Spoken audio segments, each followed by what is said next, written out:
pas n'importe qui, un candidat qui fait dans la constance, monsieur Kinyumbi Kiambungu. Je dis monsieur parce que nous le recevons en tant que candidat dépouillé de toute sa casquette politico-administrative. Merci d'avoir accepté notre invitation. Avec beaucoup de plaisir. Voilà. Avant que nous n'allions au premier sujet, nous voulons faire découvrir, sinon redécouvrir à nos téléspectateurs qui est ce candidat, et donc Kinyumbi Kiambungu, né à Pointe-Noire le 10 octobre 1952, donc qui à ce jour a plus de 60 ans, donc l'âge de la maturité, de Julienne Bilongo et Marcel Mbungu, marié et père de 6 enfants et issu d'une fratrie de 5 frères et sœurs. Pour sa carrière politique, on va revenir à décortiquer cette carrière, mais là on sait que jusqu'à tout récemment, il évoluait sous le label de l'UPADES et depuis un moment, il a créé une association, la chaîne, le label sous lequel il se présente cette année 2016 comme candidat à l'élection présidentielle. Il est économiste de formation et a eu une belle carrière qui nous permettra de revenir là-dessus. Alors, ainsi présenté, M. Kinyumbi Kiambungu, est-ce qu'il y a eu entorse dans la présentation de votre profil? Simplement peut-être ajouter que avant d'entrer en politique, j'étais à la banque, cadre de banque. Nous y reviendrons. Voilà. À la BCC, à l'actuel LCB, qui est à l'époque Crédit Rural. Donc quelqu'un qui connaît bien la monnaie? Certainement. On en parlera tout à l'heure. Le nerf de la guerre, qui vous permet d'aller en candidature cette année. Voici, mesdames, messieurs, tout de suite le premier sujet qui porte justement sur notre invité. Il s'agit de sa déclaration de candidature effectuée en date du 6 janvier dernier. Un extrait.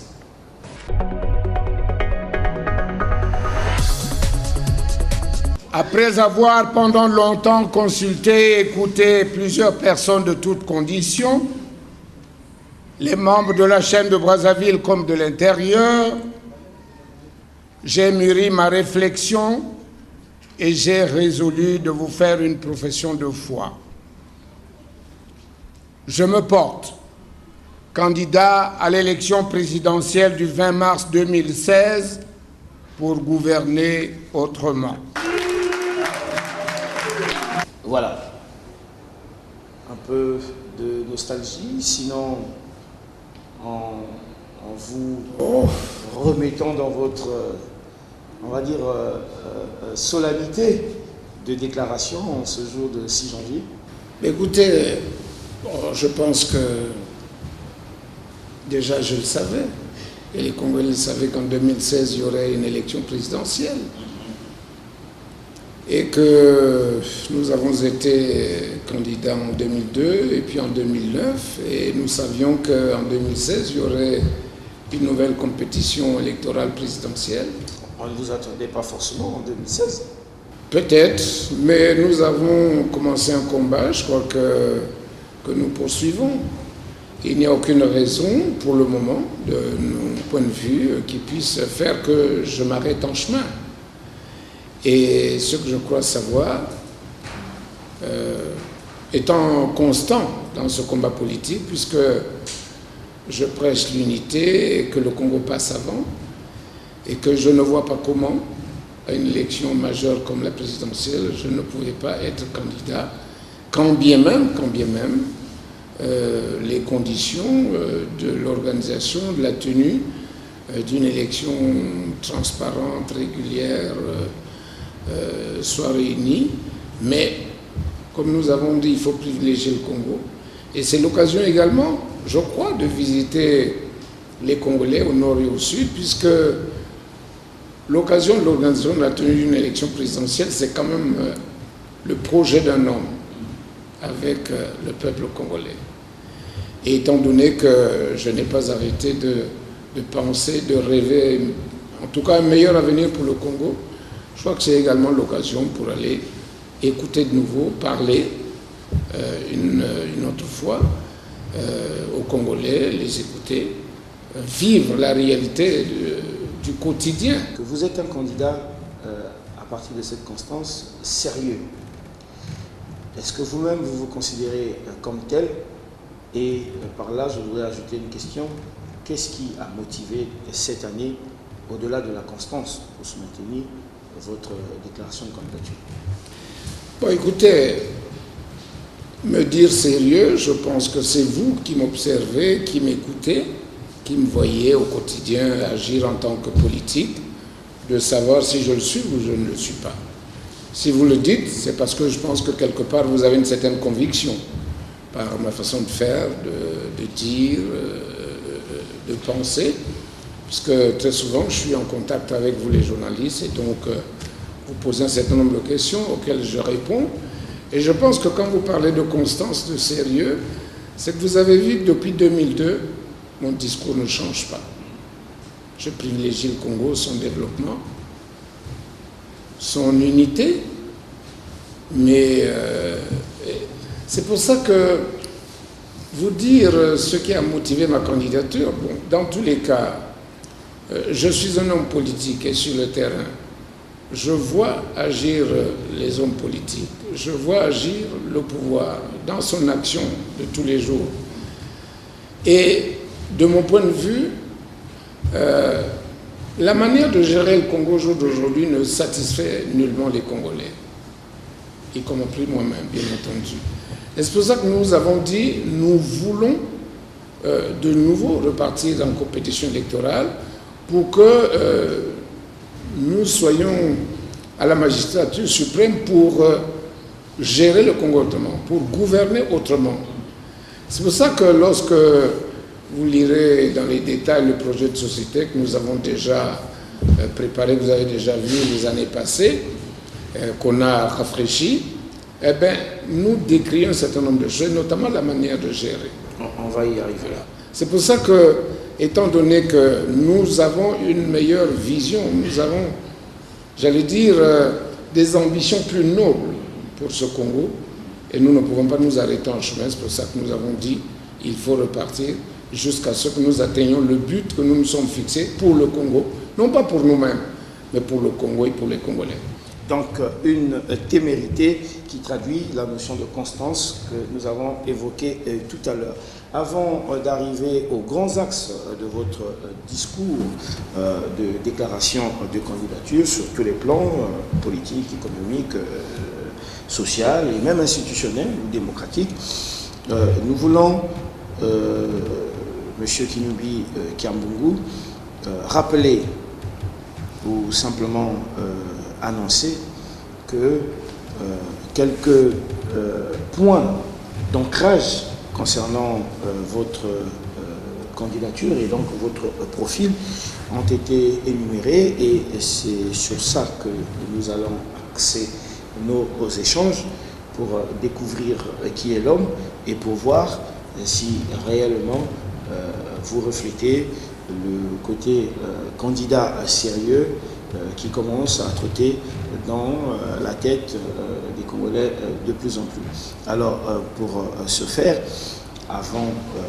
d'y arriver, nous vous avons souligné quelques, on va dire, contradictions, pour ne pas parler d'aberrance. À la fois, vous acceptez comme par résignation cette élection, à la fois, vous n'êtes pas d'accord dans les conditions dans lesquelles les choses ont été faites. Vous l'avez souligné, la précipitation, mais malgré ça, les choses ont changé, il faut y aller.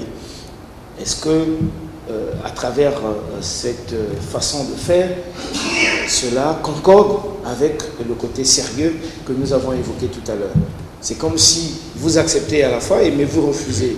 Ça peut... Non, pas du tout. Il faut simplement que vous sachiez la chose suivante. Nous avons traversé des moments assez difficiles en octobre dernier et nous nous sommes impliqués pour essayer d'amener l'apaisement entre le pouvoir et l'opposition. Et bien entendu, nous avons accepté d'aller rencontrer le président de la République au moment des consultations qu'il avait souhaitées. Et en tant qu'acteur politique, ancien candidat en 2002 en 2009, nous avons pensé que c'était un moment assez particulier dans la vie de la nation pour aller écouter le président de la République, dire ce qu'il avait à nous dire et nous lui donner notre sentiment. C'est ce que nous avons fait. Et nous sommes sortis de là, nous vous avons dit, à vous la presse, pour traduire aux Congolais ce que nous avons dit au président de la République.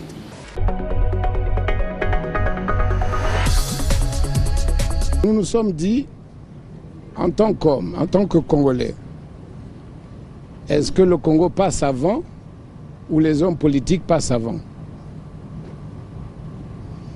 Et nous nous sommes dit, le Congo passe avant. Et la priorité, c'est au Congo, et non aux individus que nous sommes. Bon, nous avons, y compris, été à Sibiti, au dialogue, et nous avons répété la même chose que nous avons dit au président de la République. Ceci étant, le président de la République a pensé qu'il était bon de changer les règles du jeu, notamment la Constitution, ce qui a été à l'occasion des quelques querelles qu'heureusement se sont arrêtées assez rapidement, sinon on aurait pu assister à une véritable catastrophe. Que vous avez déploré d'ailleurs. Voilà. Alors maintenant, je crois que ce soit ce pouvoir ou nous-mêmes de l'opposition, à partir du moment où on pense et on dit que nous sommes là pour servir les Congolais, ben, qu'est-ce qui coûte à ce pouvoir de mieux arranger les conditions de l'organisation et de la tenue d'une élection? C'est pour ça que, étant donné que politiquement, à Dolisie, à Evo, en passant par Brazzaville et finalement à Sibiti, nous avons dit, et nous sommes tombés d'accord, opposition comme majorité, qu'il fallait régler le problème de la gouvernance électorale. Et puisque c'est ce qui est constant, donc y compris à la dernière minute, ben je pense que si le pouvoir veut l'apaisement dans ce pays, faire de telle manière que les Congolais choisissent librement, eh bien, il n'y a aucune raison que même à la dernière minute, qu'on améliore les conditions de l'organisation et de la tenue de cette élection. C'est pour ça que nous nous sommes dit, puisque le pouvoir a dit, allez régler. Et moi, personnellement, qui avait été discuté, y compris avec le président de la République, sur la question de la gouvernance, y compris avec les hommes politiques de la majorité comme de l'opposition, cette question était consensuellement admise pour que nous ayons une élection apaisée, régulière, transparente, au cours de laquelle les Congolais choisiraient, comme je disais tout à l'heure. Donc, en même temps que je dis oui, je vais aller à cette compétition, mais je demande au pouvoir qui a voulu avoir la responsabilité d'organiser cette élection, pour qu'on la tienne, voilà, qu'on règle les conditions d'une tenue, de la tenue d'une élection crédible, régulière, transparente. Et donc nous n'avons qu'une raison de douter de la bonne foi du gouvernement.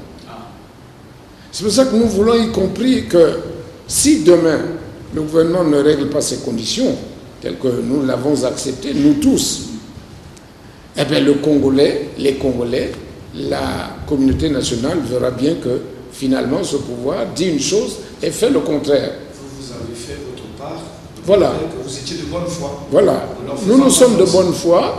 Et c'est pour ça que nous n'avons qu'une raison de craindre une quelconque compétition à partir du moment où nous pensons que les règles de l'équité, de la régularité étant... sont faites dans la loyauté. Donc il n'y a aucune raison de craindre.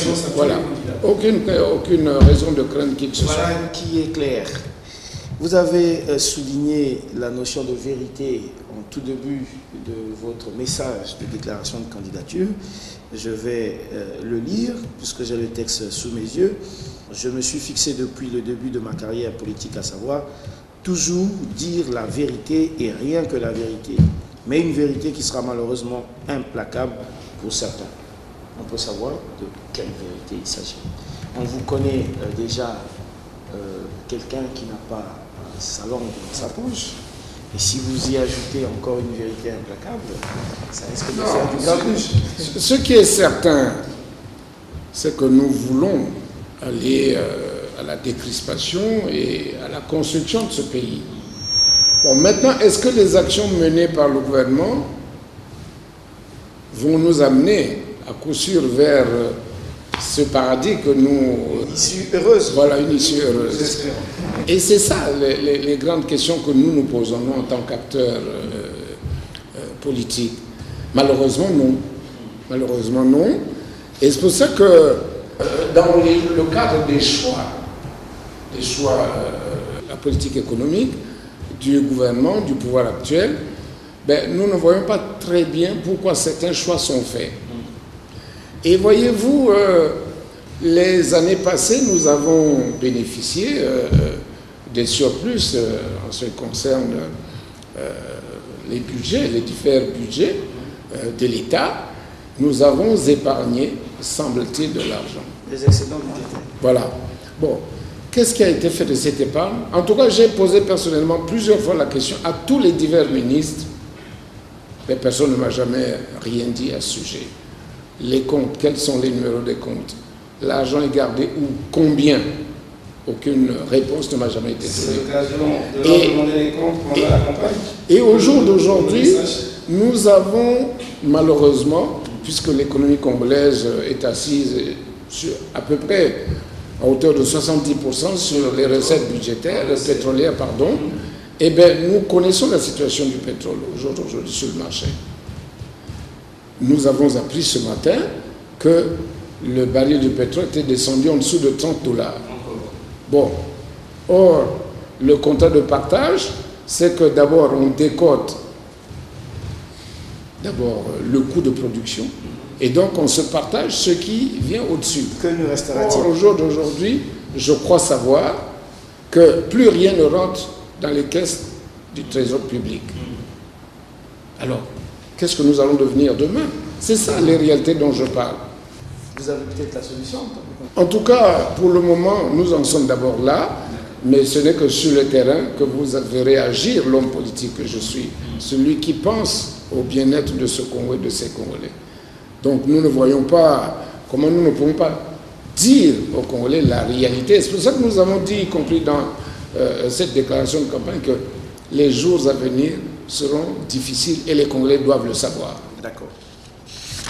Venons-en maintenant aux différents points justement évoqués qui concernent la vie de la nation dans votre discours de campagne, à commencer justement sur le plan social, puisque nous évoquons un peu l'économie qui touche au social. Mais le premier aspect de cet aspect social concerne l'unité nationale. Vous êtes également perçu comme le candidat de l'unité nationale, pour ne pas parler de la cohésion nationale. Est-ce que c'est une casaque qui vous sied? Non, voyez-vous, en tant qu'homme politique, j'ai soulevé dans cette déclaration de candidature que moi-même, pourtant originaire de la Bouenza, de la Lekouma en même temps, j'ai, à partir de ma famille, enfants, frères, neveux, biologiques, j'ai au jour d'aujourd'hui des petits-fils qui sont de la cuvette, qui sont du Pou, qui sont du Niari, qui sont du Kouilou. Ce qui est normal. Qu'est-ce que voulez-vous que je fasse au jour d'aujourd'hui si je ne prêche pas la cohésion, l'unité de la nation, l'unité des Congolais, la cohésion des Congolais, et qu'on ne regarde pas l'origine qui doit être au jour d'aujourd'hui comme un peu, j'allais dire, l'élément central pour la nomination, pour la désignation, que sais-je? Partant de votre famille politique. Voilà. C'est pour cela que, même y compris dans ma famille politique, l'UPADES, je combats cette façon de voir les choses. Vous n'avez pas choisi de naître de telle ethnie, de telle région.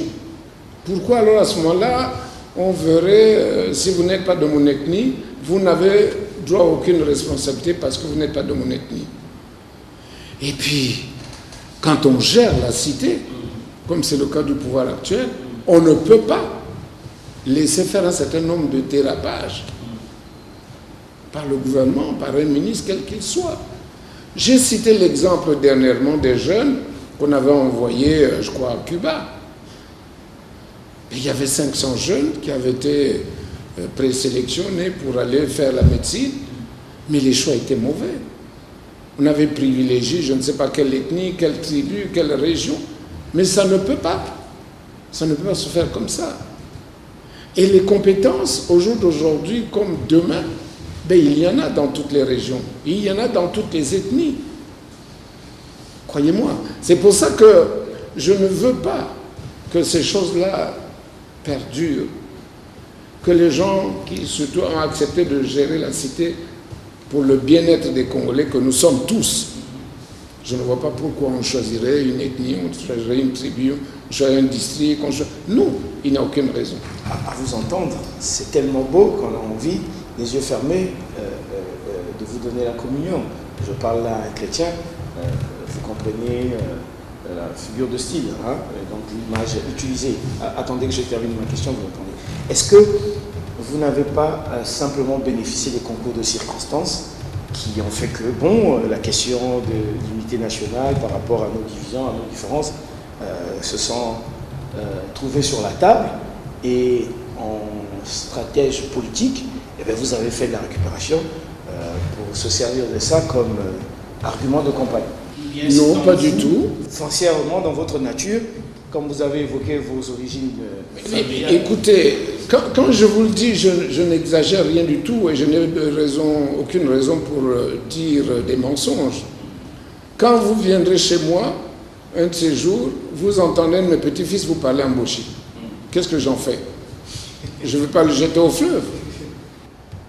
C'est à vous de voir. Je ne veux pas les jeter au fleuve. Et ce n'est pas le seul. Et je ne suis pas le seul dans ce cas-là. Et il y a plusieurs Congolais qui sont dans ce cas-là. Et alors à ce moment-là, si on divise comme j'ai entendu parfois certains prêcher la division. Certains de vos camarades. Comment ça va se passer? Comment ça va se passer, j'allais dire?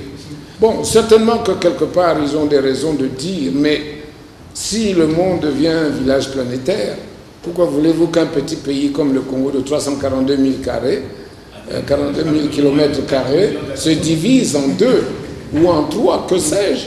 Les autres veulent construire de grands ensembles, et vous qui êtes déjà un tout petit ensemble, vous voulez vous diviser en 1000 morceaux. Il n'y a aucune raison. Et puis, je dis, si la faute revient aux hommes politiques que nous sommes, qui veulent pousser les autres à la division, mais il faut arrêter. Il faut arrêter de telle manière que chaque Congolais se sente Congolais là où il est, et que s'il est compétent, qu'on puisse le responsabiliser parce qu'il doit rendre des comptes au Congo. Il a été formé avec l'argent des Congolais et qu'il est appelé à renvoyer l'ascenseur aux Congolais, à la nation au Congo, qui a fait qu'il soit formé. Voilà, simplement. Donc, il n'y a vraiment aucune raison de voir les choses en termes de division nord-sud. C'est un mauvais discours dans tous les cas. D'accord. Un autre aspect sur ce plan social que vous avez souligné dans votre discours, le chômage de masse des jeunes qui, vous le dites, le chômage de masse des jeunes n'a jamais semblé interpeller la conscience et la responsabilité des gouvernants pour en faire véritablement une priorité nationale. Et j'ajoute, partant de votre premier discours, enfin du début de votre discours, vous avez souligné, après 42 ans de pouvoir, en 55 ans d'indépendance, est-il encore légitime de continuer à faire confiance au Parti congolais du travail? Mais je le dis par expérience. Je sais qu'à l'époque du parti unique, mais c'est le parti, d'abord, c'est le parti unique, le PCT. Vous n'allez pas me dire le contraire. D'abord, c'est le parti unique, et aujourd'hui, c'est toujours le PCT qui est au pouvoir, par le biais de ses dirigeants. Mais la réalité du terrain, malheureusement, est très amère. Et vous le savez, vous le vivez. Ne serait-ce que les conditions de formation de nos jeunes. Quelles sont les conditions? Il y a certainement un petit effort qui est fait, certainement, mais vous allez certainement, vous allez le découvrir, vous l'avez déjà su, voyez, par exemple, quand on voit ce qui a été fait, le village Onko, je crois qu'on a fait un village des agriculteurs. Et vous avez, à la télé Congo, vu que les enfants du cours moyen, comment vous appelez, CM2, étaient là pour encadrer leurs cadets qui sont au CP1, au cours préparatoire. Est-ce que vous pensez que le CP1 étant une grande classe de formation, est-ce que c'est aux enfants du CM2 de venir encadrer ces jeunes-là? C'est avec ce même gouvernement.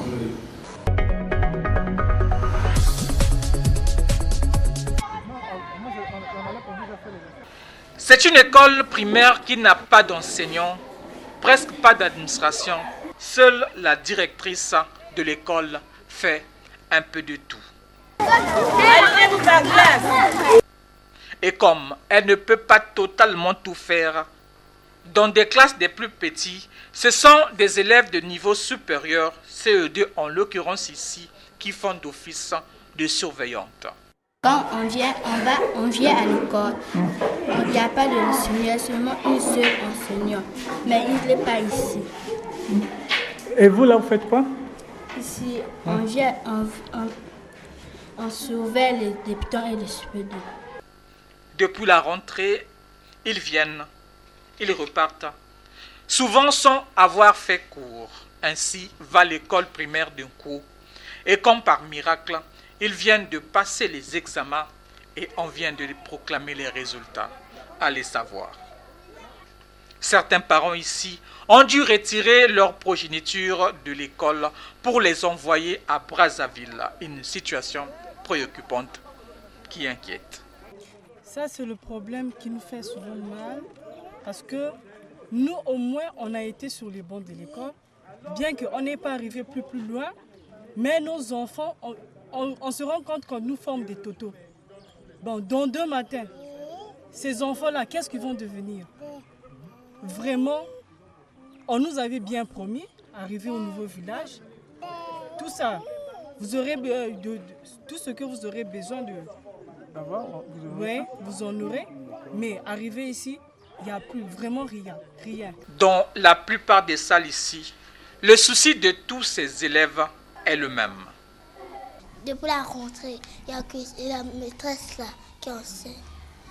Madame la directrice, sûrement elle seule. Ça nous fait mal. Nous voulons qu'on nous voit les enseignants. Le col de Kouo souffre de sa situation, mais pas que elle. À côté, le centre de santé manque un peu de tout. Pas de matériel, pas de médicaments, rien. Et c'est eux qui ont créé ce village. Bon, alors, qu'est-ce que vous voulez que je pense de cela? Et quand on a formé ces enfants-là de cette manière, quelle est la qualité des cadres qui sortiront de nos écoles? Quelle est la qualité? Et même quand ils ont, malgré tout, été formés, mal formés, il faut le dire, à quoi les jeunes s'attendent à la sortie? Voyez-vous? Et vous le savez, vous le vivez. Parce que vous êtes dans la cité, surtout vous journalistes qui allez ici et là. Combien de Congolais sont là à ne rien faire, à se tourner les pouces? Un licencié qui te conduit une voiture parce qu'il est chauffeur de taxi, qu'est-ce qu'il peut faire d'autre? Sinon, éventuellement aller dans la police, dans l'armée, dans la gendarmerie. Est-ce que c'est cela? Est-ce que vous pensez que la gendarmerie ou la fonction publique va faire qu'on mette tout le monde dans la fonction publique? Ce n'est pas possible. On est en train d'engorger. Et à ce moment-là, lorsque vous êtes dans un ministère, à quoi vous assistez? Il y a certains qui sont debout. Quand on arrive le premier, on est assis. Voilà, les autres sont dehors. Et ils attendent que celui-là se lève pour venir s'asseoir. Alors, qu'est-ce qu'on fait de tout ça? C'est ça la réalité du terrain. C'est tout ça que vous avez corrigé? Mais en tout cas, si vous voulez devenir chef de l'État, si ce n'est pas pour régler les problèmes des Congolais, ça ne sert à rien de se présenter comme candidat. Hein. Et puis, avec beaucoup d'insistance en 2002, 2009 et puis 2016. Si ce n'est pas pour corriger ce qui est mal fait, quelles seraient donc les raisons d'aller en compétition? Prenons le plan économique et financier maintenant. avec tous les engagements que le gouvernement a commencé à reprendre. C'est quand même une forme de reconnaissance de votre part. Nous ne sommes pas loin de retomber dans le cercle vicieux de l'endettement que nous sommes difficilement parvenus à éloigner grâce à l'initiative Pays pauvres et très endettés, IPPTE, il y a 6 ans. Une forme d'alerte. Mais bien sûr, c'est pour ça que je disais tout à l'heure, mais attention, nous sommes en train de repartir vers ce que nous avons voulu éviter, de nous réendetter, et y compris certainement d'anticiper sur les recettes pétrolières. Et comme on sait malheureusement que le marché pétrolier est en train de connaître les difficultés que nous connaissons, que nous vivons, et alors, quel est l'avenir que nous réservons à ce Congo? Croyez-moi. Mais lorsque je dis, vous savez très bien, c'est essentiellement le PCT, parti au pouvoir, qui a géré le pays pour l'endetter tel que nous l'avons vécu les années passées. Et nous avons réussi, tant mieux. Le même PCT a réussi à le sortir. On voit ce programme. Voilà, qui a été commencé par Pascal Lissouba, mais après le parti. Le PCT, on est sorti de là et on repart vers cet endettement. On y est déjà ou bien bien entendu, vous savez très bien qu'avec les Chinois, avec les autres, il y a des projets qui sont exécutés au jour d'aujourd'hui sur la base de l'endettement. Donc l'avenir du pays est à craindre. Mais c'est pour ça qu'il faut tirer la sonnette d'alarme. Avec un tel héritage, qu'est-ce que vous allez faire? Mais quand on prend un héritage, il faut essayer de corriger ce qui a été mal fait, améliorer ce qui n'était pas bien fait. Avec quels moyens? Mais les moyens, ce sont les moyens de l'État. Qu'est-ce que vous voulez faire? C'est corriger la manière de gérer. Ce n'est pas prendre de l'argent, aller faire des investissements qui ne sont pas productifs. Malheureusement, c'est ce à quoi on assiste. Appelez ça comme vous voulez, mais en tout cas, beaucoup d'investissements au jour d'aujourd'hui qui ne sont pas des investissements productifs qui sont faits. Plutôt des investissements de prestige. Je ne vais pas vous énumérer tous les investissements, mais sachez qu'au jour d'aujourd'hui, la préoccupation du gouvernement actuel, ce sont des investissements de prestige, mais pas des investissements productifs. Or, si vous ne faites pas des investissements productifs, qu'est-ce qui va donner la richesse demain?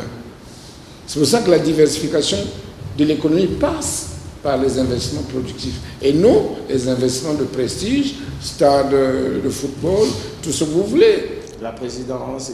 Écoutez, c'est ça des exemples. Mais je le dis, mais en toute honnêteté. La route aussi qui est un facteur de Non, développement. la route c'est un facteur de développement. Vous ne pouvez pas, ce n'est pas la même chose que faire un stade. Ce n'est pas la même chose que construire un palais présidentiel. Quand vous alignez les palais présidentiels dans toutes les régions, moi je veux bien, mais je n'en vois aucune utilité. Du moins sincèrement. À la place, on aurait pu... Au jour d'aujourd'hui, je ne vois pas la nécessité, l'utilité de construire un palais présidentiel dans tous les chefs-lieux de région, de département. Sincèrement, quand on connaît la réalité économique, la réalité sociale, je ne vois personnellement pas, en tant que politique, Question de souveraineté, le chef de l'État. La souveraineté, à Brazzaville, il y a un palais, mais ce n'est pas ça qui fera la souveraineté. Je ne crois pas savoir que ce soit ça qui fera la souveraineté d'un pays en construisant des palais dans tous les villages et dans tous les districts. Je ne crois pas. D'accord. Puisque nous parlons politique, vous avez dit dans votre même message, la fracture est totale puisque l'opposition est permanemment en conflit avec le pouvoir qui ne fait aucun effort de dédispation. On revient encore à la question liée à l'unité nationale et de la division que nous avons évoquée tout à l'heure. Est-ce que vous pouvez éclairer la lanterne? Non, là il s'agit de quoi? Je crois que dans la constitution passée du 20 janvier, la défunte constitution, il était clairement dit que les vertus du dialogue, il fallait absolument les encourager. Et c'est dans ce cadre-là qu'il y a eu un dialogue à Brazzaville. Je ne citerai que cela. Il y a eu à Evo, il y en a eu à Dolisie, et il y a eu dernièrement à Sibiti. Mais quand vous vous retrouvez, l'opposition et la majorité, pour arrêter une chose, notamment dans le cadre de la gouvernance électorale, et dans le cadre de la gouvernance électorale, il faut entendre que le corps électoral soit maîtrisé. Il faut entendre que la commission des élections soit indépendante, où on y trouve et les gars de l'opposition, la majorité, la société, que sais-je. Et que cette commission ait les moyens d'organiser une élection de manière transparente pour que toutes les questions qui nous amènent les difficultés, les problèmes, les querelles, soient évitées. Alors, maintenant, quand on est allé à ces divers dialogues et que dans ce cadre-là, on ne peut pas faire un recensement ensemble, on ne peut pas mettre une commission paritaire, et je sais de quoi je parle, croyez-moi. Je suis candidat depuis 2002. Je sais de quoi je parle. Et même mes représentants, qui ne sont pas membres des commissions, on les refuse même au lieu où on est en train de, de collecter les résultats qui viennent par exemple des districts. On refuse qu'ils participent. Donc l'opposition a eu raison de refuser. Mais quand l'opposition décrit ces choses-là, ce n'est pas que l'opposition veut chercher les querelles. Non, pas du tout. C'est pour montrer au pouvoir que nous, l'opposition, nous sommes d'accord pour aller à n'importe quelle confrontation, mais que mettons la propriété dans la manière d'organiser et de tenir. Et à ce moment-là, le peuple choisira celui qu'il veut choisir. C'est cela. C'est pour ça que je dis que la querelle est permanente entre l'opposition et la majorité. Si la majorité avait vraiment la volonté de mieux faire, il y a quel problème pour qu'on mette en place une commission qui soit une commission consensuellement mise en place où il y a les représentants de tout le monde. Parce que ça pouvait faire peur à lire ça comme ça, que le conflit avec le pouvoir est permanent. Ça rassure. Non, c'est ça que je veux montrer. Que vous avez non, c'est ça que je veux montrer. D'accord. Et que l'opposition veut participer à toutes les consultations, mais qu'il faut que... Et cette question est toujours sur la table. On ne l'a jamais réglée. On n'a jamais, même y compris aujourd'hui, nous ne l'avons pas réglée. Je vais précisément vous dire la chose suivante. Nous sommes allés à Sibiti, au dialogue, après les consultations. Et quand nous revenons, le gouvernement a voulu reconduire le président Bouka avec... Bon, mais à quel moment, alors qu'on a dit c'est consensuel, à quel moment on a appelé l'opposition pour participer et pour donner ses représentants, les noms de ses représentants? Voyez-vous? Donc, ce problème n'est pas réglé, et malheureusement, tant qu'il ne sera pas réglé, nous serons au point de départ. Et vous avez souligné ça sur le plan démocratique comme un recul, une régression de notre jeune... Écoutez, nous avons fixé les règles du jeu depuis la conférence nationale. Nous avons malheureusement connu les événements de 95 ensuite, et nous avons établi des règles du jeu par la constitution défunte, et quand on arrive à la fin, on change les conditions démocratiques, de nouveau les conditions. Donc pour aller aux éternels recommencements. Bon, alors donc, ça veut dire quoi? Ça veut dire que tous les 5 ans, tous les 10 ans, on doit revenir, on doit changer. C'est un recul. De notre point de vue, c'est un recul. Parce que quand vous avez établi les règles, que tout le monde semble-t-il avait accepté, laissons les règles. Malgré ça, vous voulez compétir dans ces conditions-là? Mais parce que justement, le souci, c'est que demain, nous-mêmes, lorsque nous accéderons, que nous réglions ces questions-là pour que ce soit définitivement réglé. Et non laisser à ceux qui veulent les changer, chaque fois on franchit un mètre, on change les conditions. Donc c'est pour stabiliser ces questions-là et non pas laisser faire et pour nous amener les mêmes problèmes. C'est les mêmes causes produisant les mêmes effets, nous allons toujours revenir aux querelles. Or, c'est ce que les Congolais ne veulent pas aujourd'hui. Alors, sur le plan institutionnel, et on va terminer par là, l'autorité de l'État est bafouée partout, à toutes les échelles de la société, selon Kinumbi et Kiambungu. Qu'est-ce que ça veut dire? Écoutez, moi je vais vous citer un petit exemple simplement. Allez au ministère de la fonction publique. Heureusement pour vous, vous êtes déjà DRTV, vous vous occupez. Mais allez déposer un dossier là-bas. Hein. Vous verrez qu'on vous demandera, rien que pour déposer, on vous demandera 500 000. Merci pour l'information. Mais je vous la donne, si vous ne la connaissez pas. On vérifiera. Ben oui, allez vérifier si je mens. Mais encore qu'un ministre vous pouvez organiser un débat, y compris avec un ministre, quel qu'il soit. Et quand vous avez, y compris dans le domaine scolaire, les enseignants manquent. Et semble-t-il, le gouvernement recrute tous les ans, peut-être 1000, peut-être 100, peut-être 200. Mais dans les établissements... Mais quand vous arrivez dans l'établissement, eh bien, malheureusement, c'est de plus en plus les enseignants qui manquent, alors que semble-t-il, on est en train de recruter. Bon, alors, qu'est-ce qui se passe? Et quand on arrive dans une administration, ben, on vous demande des pourboires. Qui est respecté? Le directeur, parce qu'il y a mon neveu qui est qui travaille quelque part, et bien le directeur ne peut pas le sanctionner parce qu'on dit que c'est le neveu de Kinimbi Kambou, l'autorité. Et l'évolution des institutions dans le Congo s'est prévalue ces derniers mois ou ces derniers jours.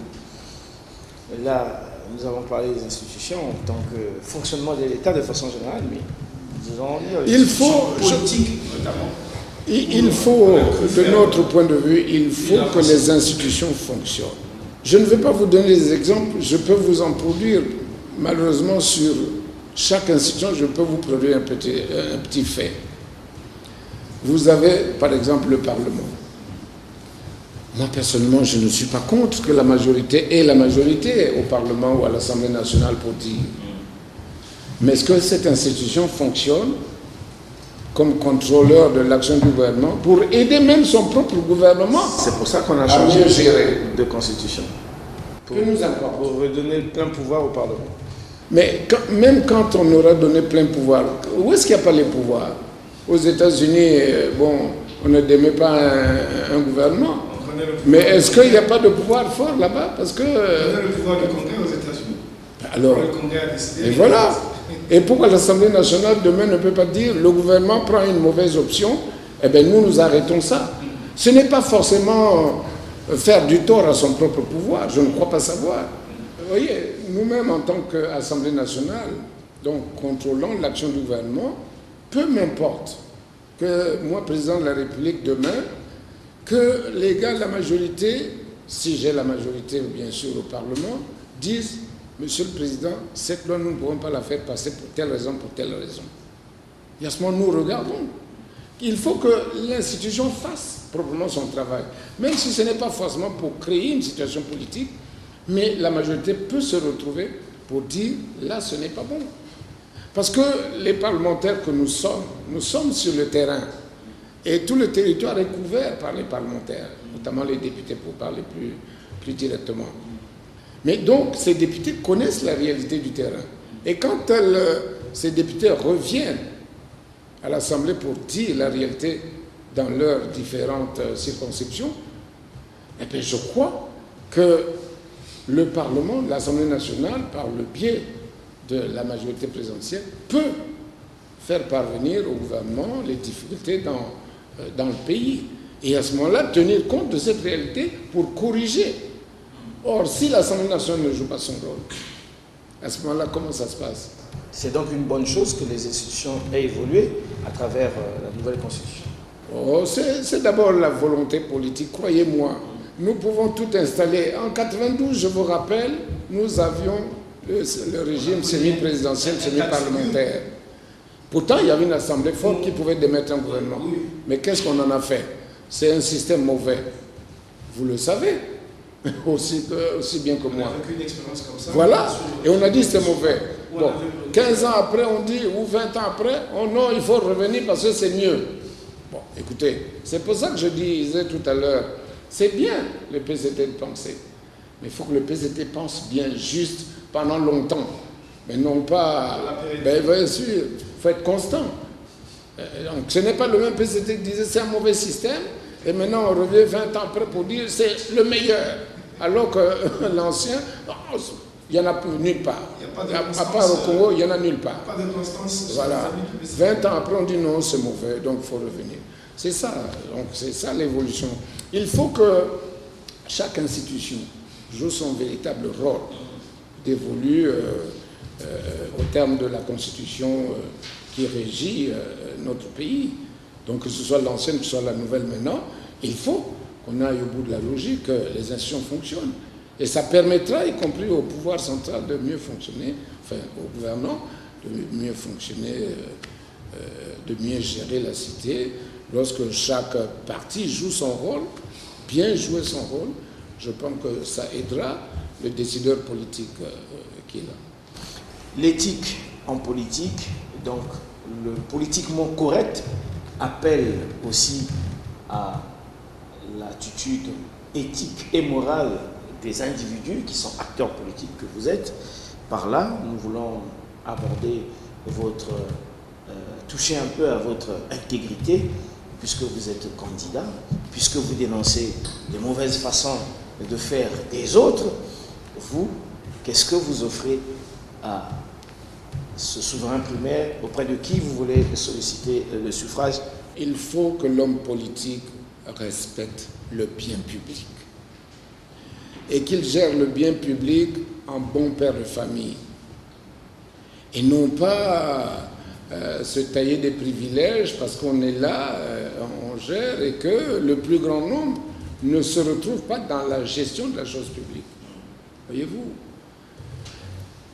quand vous allez sur le terrain et vous êtes bien placé parce que vous êtes sur le terrain, vous allez interroger là, interroger ici, les hommes de toutes conditions, de toute origine.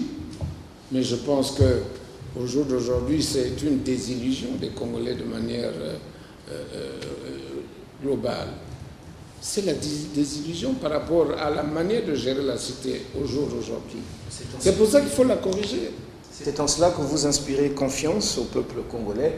On vous sait aussi bon chrétien. On vous a vu tout récemment à l'église, à la messe de revoir, on va appeler ça ainsi, du nonce apostolique, donc l'ambassadeur du Vatican au Congo. Vous savez déjà, comme vous l'avez dit, je suis un chrétien. Avant tout, je suis chrétien. Je suis chrétien de l'Église catholique. Bon, depuis mon enfance, j'y suis resté.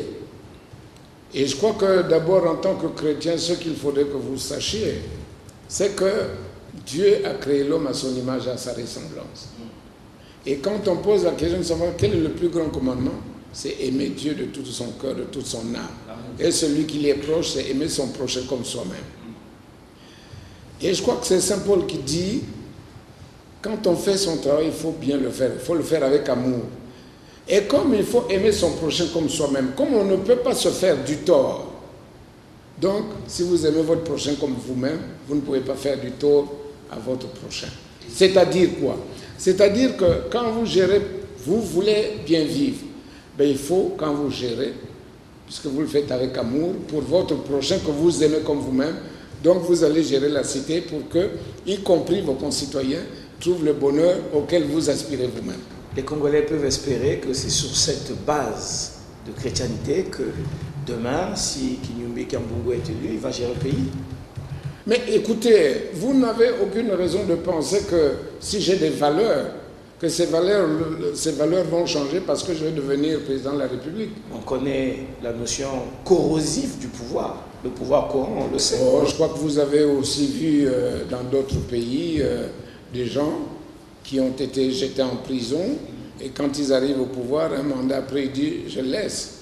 Mandela. Peut-être fatigué. Pourquoi chez nous en Afrique, on n'arriverait pas? Même en Afrique, il y a déjà, en Afrique noire, francophone, il y a déjà eu des exemples. Au Mali, il a fait 2 mandats, il dit « bon, j'ai fini mes 2 mandats tels que prescrits par la Constitution, je laisse ». Donc c'est possible. Mais bien entendu, il faut que nous allions vers ça. Nous ne pouvons pas toujours être à la remorque des autres, qu'on nous reproche toujours les mêmes choses, pas du tout. Donc, même s'il y a, l'effet corrosif du pouvoir, comme vous le dites, mais je pense que demain, nous sommes appelés, nous-mêmes, acteurs politiques comme politiques, à changer de comportement, de manière de faire, de manière de voir. Et il n'y a aucune raison que vous pensez que vous n'avez pas la possibilité de devenir, vous les Congolais ou les Africains simplement, de devenir des hommes aussi qui peuvent changer de manière de voir et de faire. Merci de nous rassurer. Dernière question sur votre message de candidature. concernant justement la probité morale basée sur la chrétienté. Au jour d'aujourd'hui, on sait ce que c'est que la chrétienté, ce que sont les chrétiens d'aujourd'hui. Ne craignez-vous pas que ça sème le doute dans le cœur de vos éventuels votants qui, s'ils se réfèrent que à votre chrétienté, ben les chrétiens d'aujourd'hui, on trouve du tout au sein de l'Église. L'infamie, le mensonge, le vol, la tricherie, que sais-je moi encore. Non, il faut simplement, écoutez, je ne suis pas là pour moraliser, mais simplement je crois qu'il faut faire partager des valeurs demain aux Congolais. Je vous prends un exemple qui n'est peut-être pas très intelligent, mais voyez-vous, au jour d'aujourd'hui, nous les hommes politiques, lorsque nous allons battre campagne, nous disons, bon, prenez 2000 francs, votez-moi. Déjà la corruption. Pourquoi faire comme ça? Quand moi je suis sûr de ce que je dis et de ce que je fais, je convaincrai par la discussion. Je vous expliquerai pourquoi je veux ceci, où je veux arriver avec vous, et vous posez que je vous explique. Donc je n'ai pas besoin de vous corrompre pour que vous me votiez. Et encore que souvent sur le terrain, moi je suis sur le terrain, il y a des gens qui sont allés, bon, moyennant 1000 francs à chaque électeur, et ils obtiennent les suffrages, ils sont élus, et ils disent après, bon, écoutez, moi dans tous les cas, c'est avec mon argent que vous m'avez voté, donc je n'ai pas de compte à vous rendre. Or, un élu ne peut pas se comporter comme ça. C'est lui qui se lève pour aller... Oui, c'est lui qui se lève pour aller solliciter les suffrages. Personne n'est allé le chercher chez lui pour qu'il soit député. Ben voilà. C'est lui qui se lève chez lui pour dire « venez, votez-moi ». C'est lui qui va solliciter. Mais quand on a sollicité, c'est parce qu'on veut améliorer les conditions de vie de ces citoyens-là. Donc ce n'est pas pour dire, bon, je vous ai distribué de l'argent. C'est pour ça qu'il faut moraliser la société en faisant de telle manière demain et après-demain que si on vous voit en train de corrompre, eh bien vous serez disqualifié. Il faut qu'on en arrive là. Et puis cette campagne qui... Voilà. Et puis cette campagne qui est, bon, j'allais dire, bon, pour ceux qui ont de l'argent et qui, bon, il faut limiter les financements. Mais bien entendu, les frais de campagne. Il y a un taux de disparité. Écoutez, dans une campagne présidentielle, par exemple, bon, supposez le candidat le plus riche, bon, il va distribuer 1 million de pagnes. Il a une longueur d'avance sur les autres. Pourquoi faire comme ça? Mais alors, et il y a des gens malheureusement qui vont voter parce qu'on a dit, mais bien entendu. C'est pour ça qu'il faut régler ces questions-là pour que nous revenions aux idées et non pas à la richesse qu'on peut manipuler. Voilà. Valeurs contenues dans notre République. Absolument. Donc il faut respecter ces valeurs. Ben voilà, il faut les respecter. Si on les écrit, c'est pour les appliquer. Ok. Non, je pense que quand je disais qu'il y a un recul, c'est tout cela qu'il faut dénoncer pour qu'on arrête cette façon de faire. Un préfet, il est certainement le représentant de l'administration, mais personne, mais alors personne, ne lui a dit qu'il fait de la Likwala sa propriété privée, son champ de manioc. Non, personne. Je ne crois pas savoir que le président Sassou lui ait dit de faire comme ça, même pas le ministre de l'Intérieur. Je n'y crois pas. C'est pour ça qu'à ce moment-là, il faut que le pouvoir central, l'autorité de l'État, c'est tout ça. Un préfet, il est là pour gérer administrativement. Quelles seraient les raisons pour lesquelles Libongo Ngoka ne pourrait pas faire sa déclaration de candidature à Infondo? Pourquoi? Pour quelles raisons? Y compris, pourquoi pas lancer sa campagne, le début de sa campagne à Infondo? Il y aurait quelle raison? Comme partout ailleurs, c'est le Congo. Ce n'est pas la propriété d'un préfet. C'est ça qu'il faut montrer. C'est ça justement les reculs dont on parle. Mais il y a des sous-préfets ici, là. Moi, je veux bien qu'ils soient membres du PCT, qu'ils aient été nommés. C'est certainement leur joie de nommer des membres du PCT à la tête des régions, des départements. Mais il n'y a aucune raison d'en faire des propriétés privées du préfet ou du sous-préfet ou du PCT. C'est le Congo. Le Congo passe avant. Un préfet... Bon, Et voilà, pas savant. Donc ce préfet, il est là, mais certainement demain il ne sera plus là, dans tous les cas. Vous en ferez un slogan de campagne, le Congo pas savant. Mais dans tous les cas, c'est ma pensée profonde. Parce que ça devient une phrase qui colle à Non, mais moi je privilégie le Congo parce que je suis un Congolais et vous êtes Congolais. Et je ne vois tout Congolais que comme appartenant à la même famille qui est le Congo.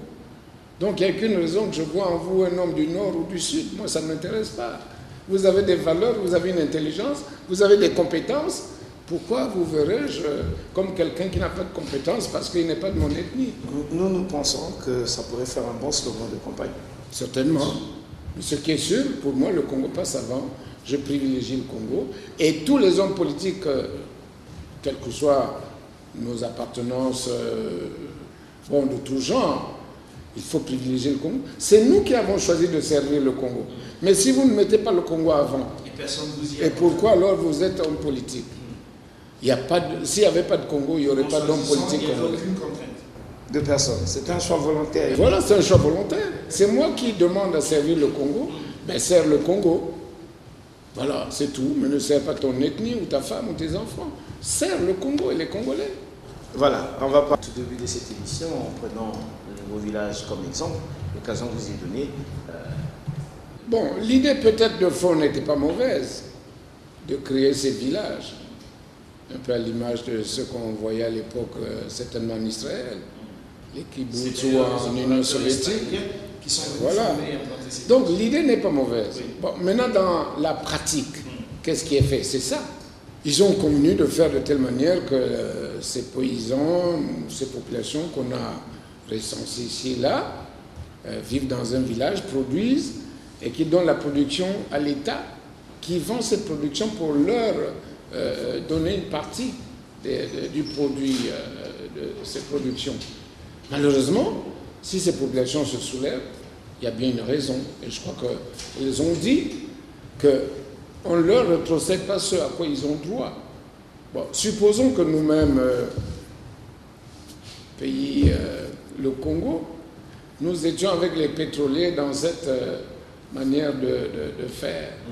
Que les pétroliers, alors que nous avons un contrat de partage, ils produisent, ils vendent et ils ne nous donnent pas ce qui nous revient. Ils l'ont d'ailleurs fait à une certaine époque. Bon, quelle serait donc la réaction du Congo? On s'est révolté. Voilà. Donc c'est pour ça que... À un taux raisonnable avec voilà. le président Issouba. Voilà.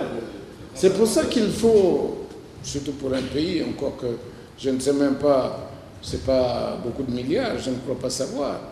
Donc des petites sommes d'argent comme ça qu'on peut redonner à ces gens qui ont travaillé. Mais ça peut-être dans le cadre de la malgouvernance, de la gestion des hommes qu'on a mis là pour vendre. Écoutez, mais pourquoi on ne sanctionnerait pas un directeur, tout ce que vous voulez si, bien entendu, c'est ce que je vous disais tout à l'heure, tant que l'autorité de l'État est bafouée, et on assiste à ce genre de comportement, alors à ce moment-là, on fait quoi? C'est pour ça qu'il faut arrêter cette façon de faire. Quand on a donné une responsabilité à quelqu'un, quelque part, il faut que cette responsabilité soit assumée de bonne manière, de telle manière que, bien sûr, ce soit une manière de voir générale dans tout le Congo, et pour qu'on trouve, bien sûr, un pays meilleur à tout le monde, au lieu de faire comme ça. C'est pour ça que, tout à l'heure, quand je vous disais, je vous citais l'exemple, si le gouvernement avait bien mûri ce projet, je crois que ça l'a été, maintenant sur le terrain de la pratique, qu'est-ce qui se passe? Voilà, l'accompagnement, comment ça se fait? Non, je vous disais tout à l'heure que nous ne pouvons pas, lorsque nous parlons de l'autorité de l'État, nous parlons de la responsabilité, de la compétence. Quand on a mis un homme compétent pour assumer une fonction, et bien sûr, il doit rendre des comptes. Mais il ne peut pas, comme c'est le cas, je ne sais pas trop comment c'est organisé, mais quand ils ont produit et qu'ils ont donné à quelqu'un ou moralement à une espèce d'organisation pour vendre le produit et de leur restaurer ce à quoi ils ont droit, et que finalement ils finissent par se soulever, ça veut dire qu'il y a un problème quelque part. Mais si c'était un directeur, fut-il le neveu du ministre ou cousin du ministre, mais écoutez, on ne peut tout de même pas penser que le gouvernement a dépensé de l'argent pour mettre en place une telle organisation, pour que quelqu'un se serve et que pousse les gens à se soulever impunément. Ce n'est pas possible de continuer de faire comme ça. Il faut qu'on arrête cette façon de faire. Alors, on veut en même temps, on veut l'apaisement et en même temps, il y a des gens, quelque part, à qui on a donné cette responsabilité de créer des problèmes. Bien, écoutez, si on ne peut pas les sanctionner, l'autorité de l'État dont je parlais tout à l'heure, elle serait où? Mais bien entendu. Voilà qui nous emmène au dernier sujet. Et de là est tirée notre image de la quinzaine. Elle concerne, cette image de la quinzaine, l'issue de l'élection présidentielle en RCA. Qu'en est-il? Suivez.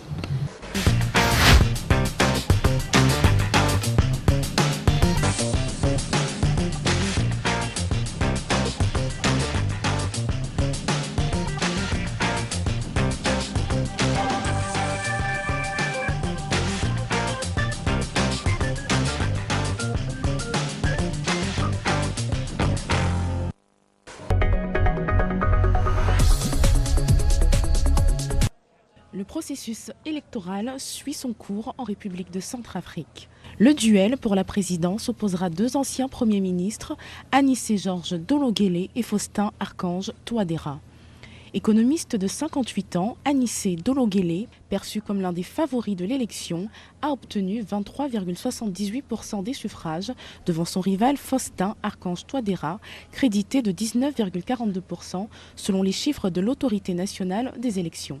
Le candidat Dologuélé se dit satisfait des résultats du scrutin du 30 décembre 2015, alors même qu'une vingtaine de candidats dénoncent certaines irrégularités. Ces derniers ont par ailleurs exigé dans une déclaration commune en date du 4 janvier 2016 l'arrêt des opérations électorales.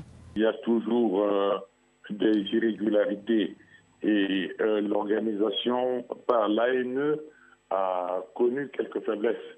Et donc quand une organisation a des faiblesses, quelques candidats en profitent, ou tout au moins leurs partisans en profitent pour essayer de faire passer des choses pas très réglementaires. Donc, nous l'avons tous dénoncé.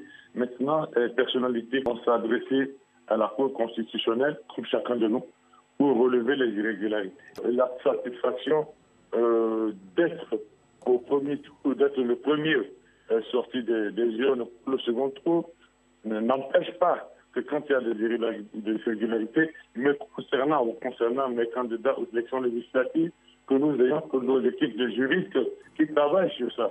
Mais nous ne faisons pas du bruit autour. En cas de victoire à l'élection présidentielle, Anissé Georges Dologuélé promet d'axer ses priorités sur la création d'emplois et la formation de la jeunesse dans une Centrafrique où la moitié de la population est âgée de moins de 18 ans. Ma principale action sera de créer les conditions pour lancer le secteur privé, faire en sorte qu'il y ait de plus en plus de richesses de créer, ce qui implique qu'il y ait création de richesses et création d'emplois où la majorité de la population centrafricaine est jeune. Il faut bien les former, les éduquer, les former et leur donner les moyens d'accéder à des emplois divers, leur offrir des possibilités financières en termes de lignes de crédit, en termes de microfinance, pour qu'ils puissent faire du petit business et que petit à petit, cette jeunesse change de paradigme de la logique de fonctionnariat à la logique de chef d'entreprise. Les résultats annoncés par l'autorité nationale des élections pour la présidentielle centrafricaine restent provisoires.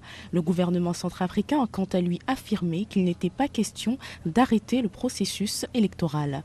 La Cour constitutionnelle dispose de 15 jours pour examiner les recours et valider les résultats définitifs. De la décision des juges constitutionnels dépendra le maintien du calendrier. Le deuxième tour des élections est pour l'instant prévu le 31 janvier 2016. Nous parlons élections au Congo. Il y a également élections chez le voisin de la République centrafricaine. En acteur politique, la vie de la nation vous concerne, mais également la diplomatie sera votre quotidien, votre créneau. La question de la crise centrafricaine, votre lecture. Non, je pense qu'il ne faut pas seulement voir le Congo, mais il faut voir également, comme on dit, que le monde devient un village planétaire, et surtout la Centrafrique qui est juste à côté. Et comme vous savez, par le passé, Brazzaville était la capitale de l'Afrique équatoriale française. Donc des Centrafricains ont été formés ici. Nous sommes, y compris en partie centrafricains. Et quand il y a... Mais voilà. Donc, si à côté il y a un problème, si vous ne pensez pas à ce qu'on résolve ce problème de manière assez rapide, mais pourquoi ça ne peut pas arriver chez vous-même? Parce que lorsqu'il y a des gens qui fuient la Centrafrique pour venir ici, vous voyez bien que ça crée des équilibres quelque part. Voilà. Et c'est pour ça d'ailleurs que c'est bien que le président Sassou se soit impliqué dans la résolution du problème centrafricain, mais c'est bien que finalement que l'élection ait été organisée et que finalement on finisse par mettre en place un pouvoir unique, régulièrement élu. Bon, même s'il y a quelques petites distorsions, mais croyez-moi, l'essentiel n'est pas là. Mais l'essentiel est à mettre la stabilité en Centrafrique, parce que toute l'Afrique centrale en a besoin, surtout quand on connaît la réalité actuelle, où il y a des velléités ici et là, que sais-je. Donc c'est bien qu'en Afrique centrale, la paix revienne, qu'en Centrafrique, des élections se tiennent, et que celui que le peuple centrafricain aura désigné comme chef demain, mais qu'il gouverne, qu'il conduise les destinées de la Centrafrique. Connaissant le peuple centrafricain, avec tout ce qu'il y a comme revendication, est-ce que vous entrevoyez une issue heureuse de cette élection présidentielle? Dans tous les cas, je crois que, bon, je pense que c'est toujours nous les hommes, malheureusement. Parce qu'on n'est pas satisfait quelque part, alors on commence à remuer à gauche, à droite. Mais je crois que fondamentalement, le processus va aboutir à l'élection dans les jours qui viennent d'un chef d'État et qui s'attachera à gérer les problèmes centrafricains, à faire l'apaisement, à impliquer tout le monde pour que revienne la cohésion de la Centrafrique d'hier. C'est pour ça qu'à ce moment-là, il faut qu'il y ait la participation, voilà, la sous-région. Et ce chef d'État-là, je le pense et je le souhaite, il faut que quand il arrivera à la tête de l'État centrafricain, qu'il crée les conditions d'un vrai apaisement. Mais pas qu'il se voit en vainqueur et puis après, à ce moment-là, malheureusement, ce ne sera pas... Mais je ne pense pas. J'ai confiance en... Quel que soit celui qui sera élu demain, j'ai confiance qu'il aura à cœur de résoudre les problèmes de distorsion entre les Centrafricains. Voilà qui est dit. Nous allons clore cette émission, mais avant de la clôturer, je voudrais revenir à vous en tant que candidat pour que vous disiez, vous donniez encore, j'allais dire, une substance nouvelle à votre message de campagne que vous avez déjà donné sur un point qui vous tient particulièrement à cœur. Mais avant, je voudrais, moi, vous poser une question sur cette unité nationale dont on parle, cette cohésion. Est-ce que vous pensez que le Congo va mal? Ce qui est sûr, je peux vous le dire, mais sans langue de bois, à l'occasion des querelles que nous avons de justesse, éviter qu'elles ne soient plus graves, à l'occasion de l'organisation du référendum constitutionnel, moi j'ai écouté un peu. J'ai écouté un peu et ce qu'il faut craindre justement, c'est qu'on en arrive à la partition. Parce qu'il y a malheureusement des voix qui se lèvent pour dire ben, on n'a qu'à diviser le pays. Ce contre quoi je m'insurge, je bataille pour qu'on n'en arrive pas à une chose totalement, permettez l'expression, imbécile, de diviser le Congo. Absurde. C'est absurde, je vous assure. C'est absurde. C'est pour ça que je voudrais, notamment au niveau du sommet de l'État, que ce soit celui qui est aujourd'hui ou celui qui sera demain, mais qu'il recrée les conditions d'une vraie cohésion. Croyez-moi, il y a des petites choses qui font quand on recrute, mais tout ça c'est vu à la loupe, que quand on recrute 500 jeunes, 450 ne peuvent appartenir à un seul district ou à un seul département. Ce n'est pas bon. Ce n'est pas bon, croyez-moi. Il faut que Mais ça, ce n'est pas forcément celui qui est. Mais quand celui qui est au sommet de l'État le voit, le constate, il faut arrêter ça de manière ferme. Il faut arrêter. Parce que ceux qui agissent sur le terrain là-bas ne sont pas forcément en odeur de sainteté avec. Oui. Mais à ce moment-là, il faut que la hiérarchie arrête cette façon de faire. Parce que malheureusement, des petites choses comme ça, un peu comme on dit, plusieurs gouttes vont finir par faire... remplir le vase. Voilà, les vases. Donc il ne faut pas qu'on laisse perdurer cette situation qui malheureusement ne peut que desservir notre pays et la cohésion des Congolais entre eux. Et moi je tiens absolument que cette cohésion, par la manière de faire, d'agir, de nous les politiques, que nous le fassions de telle manière que cette cohésion revienne, qu'elle se renforce, parce que vous n'êtes qu'un petit pays et vous n'êtes tous que les fils d'un même pays. Ça sert à rien. Voilà, c'est les membres d'une même famille, et quand il y a des désaccords, il faut s'asseoir pour se parler. C'est pour ça que les jours derniers, nous avons dit, parlons-nous. Et quand nous nous parlons, croyez-moi, même dans un foyer, quand monsieur et madame se parlent, les incompréhensions finissent par disparaître. D'accord. Parce qu'ils se sont compris. Nous ne sommes pas encore... La campagne électorale liée à ces présidentielles n'est pas encore ouverte, mais considérons-nous en pré-campagne, la DRTV, à travers un faux grand format, vous donne l'occasion, derrière l'œil de cette caméra qui est en face de vous, de faire un appel au peuple congolais, éventuels votants. Non, je crois que pour le moment, la campagne n'est pas ouverte, mais j'ai déclaré ma candidature, qu'à la prochaine, je serai candidat. Mais pourquoi? Je vous l'ai dit tout au long de cette émission, c'est pour servir les Congolais et faire de telle manière que les Congolais vivent mieux demain. Et que si cette élection s'organise dans les conditions, c'est aux Congolais de choisir. C'est aux Congolais de choisir. Ils choisiront, mais le moment venu, nous dirons ce que nous attendons les Congolais. Mais pour le moment, comme la campagne n'est pas ouverte, eh bien, c'est la paix, la cohésion que je souhaite pour tout le monde et que chaque Congolais, à l'occasion éventuellement des révisions des listes, me semble-t-il, ce sera encore la formule consacrée, que les uns et les autres aillent se faire recenser pour figurer sur les listes électorales de demain. Parce qu'il y aura une présidentielle, il y aura des législatives, il y aura des locales et tout ça. Donc, que les gens se fassent recenser. C'est déjà ça que d'être Congolais, d'appartenir à ce pays, de se sentir véritablement Congolais et non comme un rejeté, non pas du tout. Voilà.